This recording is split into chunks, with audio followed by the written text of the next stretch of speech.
Dfine Nation, and welcome to another episode of Define Your Health with Danielle Girdano, strength through knowledge. And guys, these are my favorite type of shows to do. You guys all know that I'm a huge animal advocate, and I'm a huge advocate for adoption and the health benefits that pets in general can bring. And I am so happy we have two special guests in studio today. One is Miss Aften Owens, who is the founder and president of the Love Pit, based here in Dallas, Texas, and she brought the ever-famous Mr. Bryers Lane, who is a behavioral expert with dogs, has been since 2002. And first of all, thanks for coming, guys. We're going to have a great show today, and we're going to have some fun. Thank you. Thanks for having us. How did the Love Pit come about? What was the inspiration? Why do you give so much of your heart and soul to wonderful animals, but animals that really you don't have an immediate connection with? Why do you put so much effort and love into this? Well, I got into rescuing pit bulls years and years ago when I started fostering for DFW Rescue Me here in Texas. Shortly after, I started to foster for DFW Believable. During that time, I was leaving a design meeting downtown Dallas. I was on my way over into Oak Cliff, and I was on Fort Worth Avenue. And it was in the middle of a day on a Tuesday, pouring rain. And while I was driving, this red-nosed pit bull was running to my car in oncoming traffic. Well, I stopped. I got out of my car, and I went up to the dog, and I slowly approached her. And of course, for some reason, I just started calling her Sweet Pea. And I said, "Come here, Sweet Pea, come here, Sweet Pea," because I didn't want her going into the other lane of traffic. And slowly but surely, she started to walk over to me, and you could tell right away she was very submissive. She was scared.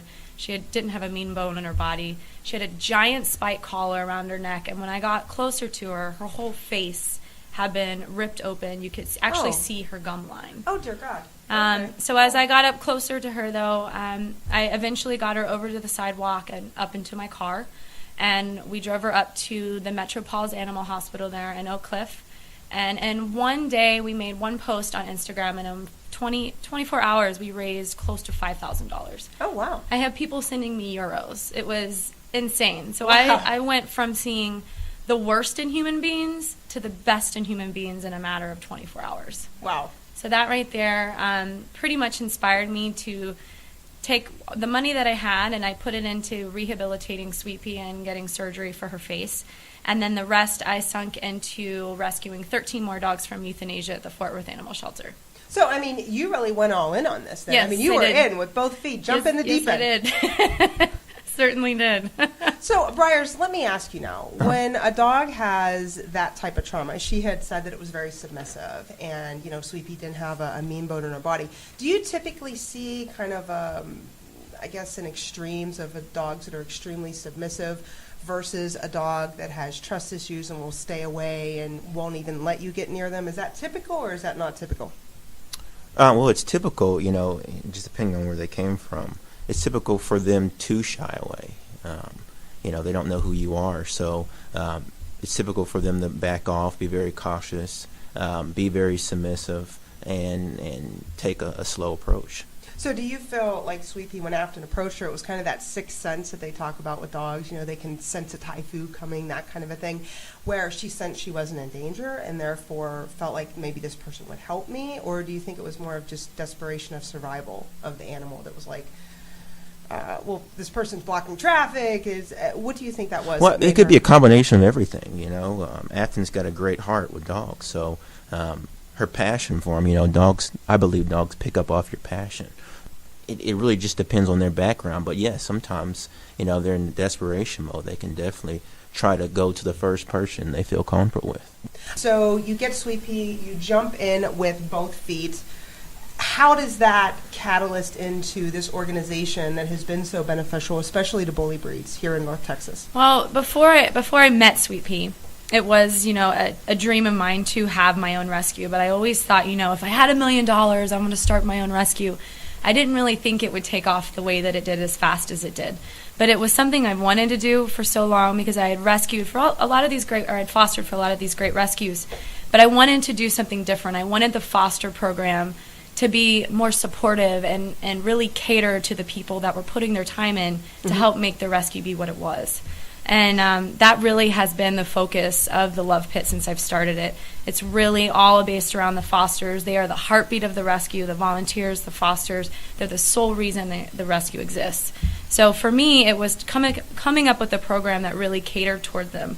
And, you know, when I met Bryers, it's really come full-fledged with what we're going to do with this program, and it's super exciting to have him on board helping us. But basically, we're giving all of our volunteers and our fosters the opportunity to become trainers themselves, to learn more about behavioral training and positive training and helping out these rescue dogs that come from, you know, absolute crap and getting them into really good homes and staying in those homes. And we're going to get more into that actual obedience program. But clarify right before we go to break here, bully breeds are the most euthanized, dogs in shelters, correct or incorrect? Oh, yes. There's about 2,000 pit bulls that get euthanized a day in the United States. That's almost 1 million a year. Oh my, Yeah. oh my. Well, we're going to get more into that life-saving work that you guys do. And Dfine Nation, we are going to have to cut away to a commercial break. Remember that this segment is brought to you by the Love Pit Dog Rescue. Find your forever friend at Facebook/The Love Pit. That's Facebook/The LOVEPIT. Hey, Dfine Nation, this is Danielle. I got a question for you. Have you been looking for a furry addition to your family?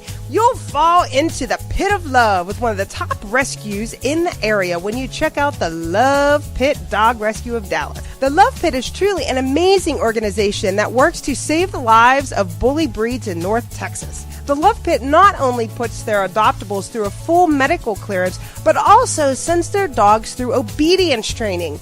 And you know you guys love that idea. Through rescue, education, and advocacy, the Love Pit is ready to introduce you to your new fur bundle of love. Visit them today at Facebook/The Love Pit. That's Facebook/The LOVEPIT.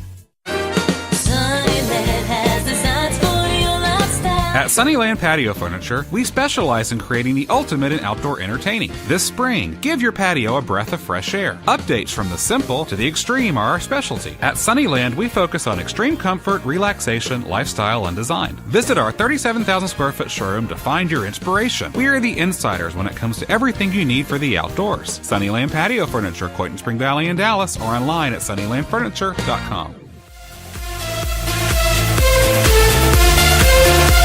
And we are back to Dfine Nation with our very special guest, Aften Owens, who is the founder and president of the Love Pit here in North Texas, and Bryers Lane, who is our canine behavioral expert. And so I want to dive right into these stereotypes. We ended last segment talking about the high euthanasia rate for bully breeds. And I really want to get into kind of where those stereotypes are coming from and really how wrong they are. So a lot of people remember the Michael Vick dogs. Mm-hmm. And I think that led to, along with a lot of dog fighting rings, these stereotypes that people have. How do you think those stereotypes can be broken, and what have you personally seen that's really been a catalyst that you know these dogs are not aggressive like they've been portrayed, whether in music videos or TV shows or just in the press? Because it seems like the press only picks up on the bad stories, not the good stories. Yeah.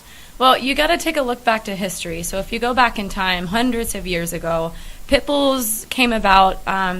It was basically a crossbred between a bulldog and a terrier. So they were trying to take the strength of a bulldog and mix it with the agility of a terrier in order to have this very fast, agile, strong dog that would be used for blood sports, is what they called it. And it was usually used for bull baiting and bear fighting. But once they began to outlaw this blood sport, humans then started to put the dogs on one another. And it was used as a game. And over time, it's obviously illegal now, but it has just blown up into something that is just, out of proportion, and it's not good. And the reason why people are able to use pit bulls is because they are so loyal to human beings. They really are. Mm-hmm. And it's also, one of those stereotypes where people think that they're human aggressive, and they're not. They're horrible guard dogs for the most part. because they, even to strangers, they'll go up and lick you. It's very rare that you're going to find a human aggressive pit bull. On the other hand, because they are so strong and agile, and have been used to fight against other animals, there are problems with dog-on-dog aggression, and that they just need a responsible owner, and they need to have behavioral training, and you just got to be a responsible pet owner. But there's so many myths out there, like the lock jaw. Pits do not have a locking jaw. They have the same structure of a mouth as any other canine does. They just have, stronger muscles. The other thing is that pits are known for their strength, their confidence, their zest for life. And it really makes them a very social and active companion. And they're eager to please. So they're great, great animals to own. And they're really, really good with kids.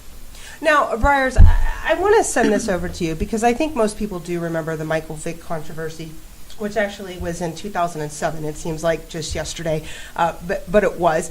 And unfortunately, a few of those dogs did have to be euthanized. Not all of them could be saved simply because of the abuse that they had been put through by their owners and what they were forced to really mutate into, which is not what their natural nature was. So kind of go in a little bit about rehabilitation of dogs and, where is kind of that break point at where a human has pushed a dog so far out of its natural, its natural personality and its natural really core of what that dog is. Yeah. Well, dogs, and this is just talking about dogs in general, whether they're a pit bull or a golden retriever or a chihuahua, they're very adaptable. So every situation's a little bit different, every dog's a little bit different. So genetics, they do play a part in how well you're going to be able to correct a dog's behavior as well. But also, the main thing that plays a huge part is the environment, as well as who's training the dog. Okay. Those are your really two key factors of really rehabilitating a dog. Well, but the case being the point of most dogs, a very large majority, they can be, I guess, I don't want to say rehabilitated, but I guess that's the word that I'm looking for. Yeah, they absolutely. have been in a very abusive environment with a human, correct? Yes. And we saw in 2008, the December issue, actually, of Sports Illustrated featured Johnny Justice, which was a dog that was highlighted from the Michael Vick ring. And it showed how all of these dogs, well, most of these dogs, except for the ones, unfortunately, that did have to be euthanized, were placed in families. As a matter of fact, there was one family that was highlighted in a blog post off of barkpost.com. I'm not sure if either one of you are familiar with that, where it shows one of the dogs and actually a baby. And when I say baby, maybe 6 months old here as I'm looking at the picture. And dogs are good around children. Are they not, even smaller children? Yeah, the majority of the time, yes. And pit bulls, because they do have that very strong connection and they are social, are great family pets. Would you both agree? Oh, for sure. Well, and one of the reasons why I wanted to have you guys on today is I want to talk about the health benefits that dogs do bring. And first and foremost, is just getting people up and moving around. And pit bulls seem like such a great option just to get people moving and get them up and walking and just, all of that kind of, those great physical benefits that come with that. Have you had an experience where you've seen someone where, a bully breed has gotten someone up and maybe got them to start exercising? I see it all the time in my foster group. So it's tremendous to see, how these dogs help people that are suffering with depression, anxiety, issues of being able to be felt or to feel like they belong in a group. And we have these things once a month called pack walks, where we all get together and we walk our pits around Dallas, and it's a lot of fun and it gets people out and active. Well, and I'm looking at this one website here as we're talking, and it basically says 15 to 30 minutes with a pet helps that serotonin and that dopamine actually build up in the body and gives that stress relief, and those depression rates do significantly fall. Bryers, have you seen the same thing whenever you've been working with an animal and then the animal gets adopted into a family, that there is kind of a lift in emotion? Yeah, I think overall, adopting a pet or just someone just getting a pet, and exercising with it, I've seen a huge difference. Just, someone who is depressed, clients who are going through divorces and things of that sense, and just having a dog that they can be active with and getting out there with, just a huge difference in their personalities. Well, and even things like blood pressure rates and, stroke rates seem to fall, which can be attributed to both, I would imagine. So, Bryers, let me ask you, how long is really the transition of an animal being able to feel comfortable in a home if they did come from an abusive environment? What can kind of families expect with a bully breed in specific? Well, whenever I talk, I like to talk more on of just looking at it from a dog standpoint, because bully breeds, yes, but even you can't really stereotype who they are. So you're really when you're observing a dog, you're trying to figure out a statistic. You want to look at the overall dog approach. So typically, if you're bringing a dog into a brand new environment, it can take anywhere from 3 to 6 months to get totally comfortable in that environment. Well, and I think one of the unique things that the Love Pit does is you guys actually have an obedience training for the dogs before they do get adopted. And I want to go into that right after this commercial break. And remember, Dfine Nation, this segment brought to you by Tyson Funding. Find out why they work with more than 250 charities in North Texas and how they've raised more than $400,000 for these nonprofits. Visit them today at TysonFundraising.com. Are you a charity finding it difficult to raise the money you need? The greatest challenge for any charity is fundraising. This can be a daunting challenge for even the most experienced organizer, but there is a simple solution: Tyson Fundraising. Tyson Fundraising works with all types of 501c3 charities, raising $400,000 in 2015 for Texas charities. World-class silent auction items include sports, music, and entertainment memorabilia, vacation packages, designer purses and jewelry, just to name a few of the items. Also, the folks at Tyson Fundraising are true to polished professionals. Not only do they bring the wow factor to your event, but if you dread that paperwork and hassle of taking care of payments, they can do it for you. Success is waiting for your organization at TysonFundraising.com. That's TYSON fundraising.com. That's TYSON fundraising.com. For 20 years, Nordic Naturals has been dedicated to making the best fish oil on the planet. Their motivation? The heartfelt belief that a single nutrient can change lives. Their love for what they do and the people they do it for drives them to do it right at any cost. That means products that are outrageously fresh, obsessively tested, and passionately perfected. Products that taste so pure, you'll love them. Try Nordic Naturals award-winning omega-3s today and taste pure love. Available at natural product stores nationwide or at NordicNaturals.com. And we are back to Dfine Nation talking about man's best bully friend with our special guest, Aften Owens, who is the founder and president of the Love Pit here in Dallas, Texas, based here in Dallas, Texas, and Bryers Lane, who is our canine behavioral expert. And I want to go right into the obedience training that you guys put your adoptable dogs through, because I think, one, that's very unique. I've never heard of an organization doing that. Now, I have heard, go through medical clearance and let's make sure that they're adaptable to people and environments, but actually putting them through obedience training, I think, is very unique. So tell me exactly, how did that come about? How do you think that sets you apart from other rescues as well, too? And how successful has it been? Well, it came about, this kind of ties back to what I was mentioning earlier about wanting to create a foster program that was a bit different than the rest. Mm-hmm. Something that really catered to every volunteer in foster that was taking part in the rescue. I really look at it in a way as any dog that we rescue and any volunteer that comes on board, we invest in each of them. They are both equally as important. So for us, it's really tough when you take these dogs that come from these backgrounds that you're unsure of, mm-hmm. and you get them into foster homes, and these foster homes don't have a lot of experience, and half the time, you end up bouncing dogs around from foster home to foster home, or they get adopted and then within a week, they're getting returned back to you because it tore up the couch or it peed in the living room or it doesn't know sit down, stay. But that's also whoever adopted it. And you Yes. have to have a little bit of Yes. patience. You can't just expect a dog, No. especially if they've been in an abusive abusive environment, well, I guess it is a relationship, to come in and just be, you have to have a transition period. Yes, because it's there just as hard needs for to them be as it for is you. sure. Yeah, there needs to be for sure, and most families get it. Most families they work on it, but you'd be surprised even 6 months to a year later how many people end up giving up.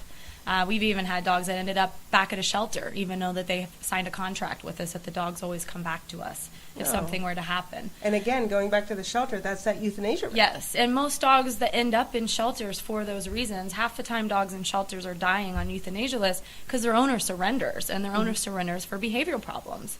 And these behavioral problems they're easy to adjust and correct. You just need to have someone to educate them and get the dog started. So that's why we've started this program. And basically what we're doing is Bryers has volunteered his time to teach me to become a trainer myself. So I'm working with him about 3 days a week with multiple different dogs, and also shadowing the dogs with the fosters that come in as well for their one-on-one training sessions. So eventually he's going to set me up so I will be able to take over the full training aspect of the rescue. And there's no additional charge for that, correct? That's No. all included in the adoption fee. Yes, absolutely free. So we put the dogs through, what we're trying to do is put them through at least 6 weeks of training. Now it's going to change depending on each dog. Some dogs might need 4 weeks, some might need 2, some might need 12. But basically, we have the fosters also involved. So we're teaching our fosters how to be trainers themselves. So after they go through this process once or twice, if they foster later down the road, they'll be able to pick right up without the training and without going to actual classes and train the dogs themselves in their own home. And this speeds up the adoption process, and it also guarantees a more successful adoption.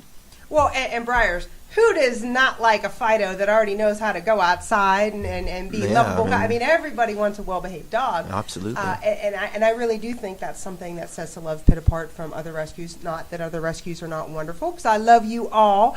But explain to me, I mean, what exactly is this obedience training? How does it all facilitate in? And how did the dogs really adapt and take? Yeah. So the obedience program it's geared towards really trying to get these dogs ready for new homes. It's getting them ready for new environments, or just getting adapted to living with humans. People manners, people skills, going to new places like vet clinics, Starbucks, and also the biggest thing we focus on is house manners. Most people, just working with people on a daily basis, they just want a good dog in the house. And so I believe that's one of the things we push a lot. It's just getting them to the point where when they go into a new environment, it's not something new to them. They're not walking in the house looking like, what is this?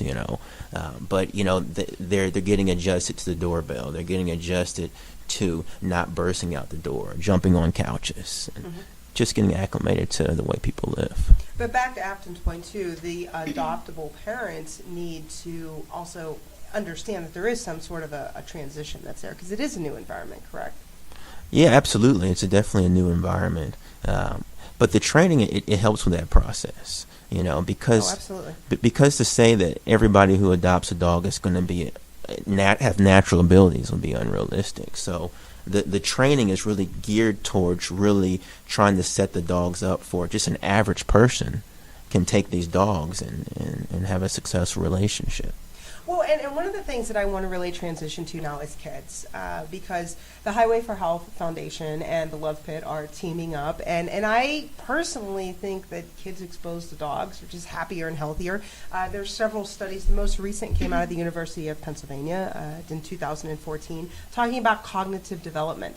And one of the tests that they actually ran is they had a child read in front of an adult and had a child read by themselves and then in front of a dog. And they noticed the stress levels and the brain activity was, the brain activity was significantly higher with the dog and the stress levels were significantly lower. And I think there's a great interaction there with kids. So if each of you, Bryers, why don't you go first? What kind of interaction have you seen that has been positive with children and specifically with Bully Breeze? Well, I definitely see that, dogs give kids a lot of confidence, but they also teach kids so many things: patience, praise, fairness, compassion, and discipline. So, just having a kid take care of a dog in general and learning how to do that, it just helps them all over, I believe. Yeah. What about you, Aften? I've got a great specific example. Lay it on me. I have a 9.5-year-old stepson in my house. And we have quite a few dogs that come and go out of our house. No, I can't imagine. And he is surprised. I mean, he's just so good with them. But the coolest thing to me is he was at school, and I didn't know anything about this project he was working on. And they got to choose anything they wanted to that they felt strongly about and write a story. And he wrote a story about Sweet Pea, and about Sweet Pea's, about her survival and how we rescued her. And, when we walked through the store and he was telling me about it, he was talking to me about how some of the kids at school were like, oh, you have pit bulls, they're so mean, my mom tells me to stay away. And he just laid down the facts. He's like, This is what I told them, no, they're not, this is how they are, you shouldn't judge them. And it was really cool because you could see he really took an interest. Yes. And he has a pride and just this interest in something at such a young age. And all this knowledge around it. I don't remember being that invested in something at 9 years old. But it was really cool just to see, how passionate he was about that. Well, and I think that lends to that cognitive development. And kids that do have, specifically dogs, all pets, but more so with dogs, do have more creativity, higher clarification, can simply adapt more to higher level learning, meaning math and scientists, and really being able to make that logic, I guess, turn. And I think that's a perfect example of that. Yeah, absolutely. Well, one thing is I want people to be able to get in contact with you. And I think the Facebook page you guys have is awesome. There's a lot of great stories and pictures on there. So tell them how exactly they can find out more about the Love Pit. Well, our website is in the works, so stay tuned for that. It will be www.thelovepitrescue.org. Right now you can check us out on Facebook, Instagram, and Twitter at The Love Pit.